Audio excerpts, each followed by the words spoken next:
Salut les filles et les garçons, on se retrouve aujourd'hui dans une toute nouvelle vidéo Minute Fit pour parler du bas du ventre. Alors quand je parle du bas du ventre, je parle pas du tout de ce qui est en dessous de la ceinture. Je vous arrête de suite parce que là les mecs je les vois venir. Non, je parle du gras qui vient se loger en dessous du nombril, vous voyez. Et d'ailleurs c'est surtout les filles qui me demandent, je sais pas pourquoi, parce que normalement c'est plutôt les mecs qui sont censés mettre de la bedaine. Enfin, comment perdre ce gras du ventre? Alors en fait dans la théorie c'est super simple.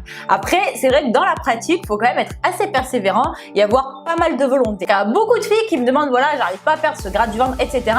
Mais en fait qui n'y mettent aucune intensité. Il faut mettre de l'intensité. Répète avec moi, intensité. Aller à la salle, ça vous donnera jamais un corps de malade. Comme aller à la bibliothèque, ça vous rendra pas intelligent. Non, il faut en fait tout donner, bosser et s'arracher à chaque fois que vous faites une séance. Si vous y allez décontracté, vous faites que papoter, vous chargez pas, vous êtes en fait sur vos acquis, vous n'aurez pas des résultats satisfaisants. Donc il faut y aller et il faut tout donner. Mais j'ai super chaud en fait. Oh, mais alors cet été avec les spots, je sens que je vais mourir.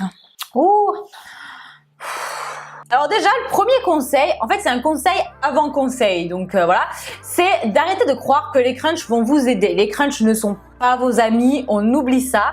Les crunchs, ça va pas vous faire perdre le gras du ventre, c'est clair et net, il y a des méthodes beaucoup plus efficaces que se taper 500 crunchs tous les soirs, croyez-moi. Si vous voulez perdre du bas du ventre, en faisant un raccourci, en fait, faudrait presque pas travailler vos abdos. Bon, c'est un petit peu court-circuité, mais en gros, c'est pour vous dire que pour perdre le gras du ventre, il faut faire beaucoup d'exos polyarticulaires, notamment comme les squats. C'est des exos qui vont en fait solliciter notamment votre ceinture, on va pas y arriver, Ce sont des exos qui en fait sollicitent beaucoup votre ceinture abdo-lombaire. Donc vous allez solliciter vos abdos, mais surtout en fait vous allez beaucoup dépenser d'énergie pendant l'exercice lui-même parce que c'est des exercices qui sollicitent tout un tas de muscles différents, mais aussi après parce que vous allez continuer à brûler de l'énergie justement après la séance. Donc tu vois, c'est le genre d'exo en fait qui est vraiment double bénéf, un acheté, un offert. Ensuite, ce que vous pouvez faire à intégrer dans votre routine régulièrement, c'est faire du gainage. Donc ce sont en fait des exercices qui sont complètement différents de tout ce qu'on a l'habitude de faire comme les crunchs, etc.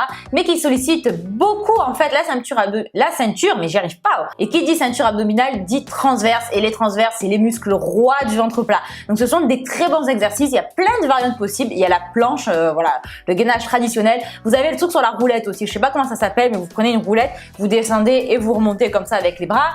Vous avez aussi tout ce qui va être par exemple commando, ça va solliciter vos abdos, même les pompes en fait. Voilà, c'est ce type d'exo qui va vous faire travailler vos abdos sans que vous en rendiez presque compte. Après, concernant le cardio, puisque je sais que vous êtes toutes fans du cardio quand il s'agit de perdre du gras, je vous conseillerais plutôt de faire du cardio HIIT que du cardio long. Donc c'est vrai que voilà, le cardio, tout ce qui est 1 heure de footing, vous pouvez en faire 1 fois par semaine, mais c'est pas forcément ce qui est à privilégier au maximum, dans le sens où en fait ça va brûler de l'énergie sur le moment, moins après, et surtout ça risque en fait de vous faire fondre vos muscles. C'est vrai que tout ce qui est cardio HIIT, ça va vous faire brûler énormément d'énergie pendant la séance, aussi après, et surtout vous pouvez même prendre du muscle. Après ça va dépendre des exercices que vous allez faire, mais avec certains exos de cardio HIIT, vous pouvez même faire du développement musculaire. Donc c'est vraiment super intéressant. Je crois que tout le monde a vu un petit peu cette photo que j'aime pas forcément beaucoup parce que c'est vrai que ça fait très cliché, mais ça illustre assez bien le mécanisme. Enfin, le dernier conseil, c'est bien évidemment d'adopter une alimentation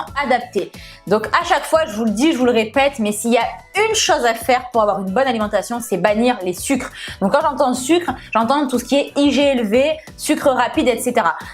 Donc vous le savez, je vous l'ai déjà dit 400 000 fois, je crois, le sucre c'est notre ennemi numéro 1. Ensuite, deuxième conseil vraiment facile à adopter quand on n'est pas hyper calé sur le sujet, c'est de favoriser tout ce qui est végétal de manière générale. Donc favoriser les fruits, les légumes, certains céréales, ça va en fait favoriser votre transit, ça va vous apporter plein de vitamines, de minéraux, etc. Et qui dit bon transit dit ventre plat. Je vous en parle dans cette vidéo, je vous mets le petit lien si jamais ça vous intéresse. Enfin, je terminerai cette vidéo en vous conseillant de rester focus sur vos objectifs, d'être déterminé et surtout d'être patiente et régulière. Les résultats, ça vient pas du jour au lendemain. Ouais les filles et les garçons, je vous fais de très gros bisous. Je vous retrouve dimanche à 17 h pour une nouvelle vidéo fitness qui je pense va beaucoup vous faire rire. Je vous fais de très gros bisous et à très bientôt.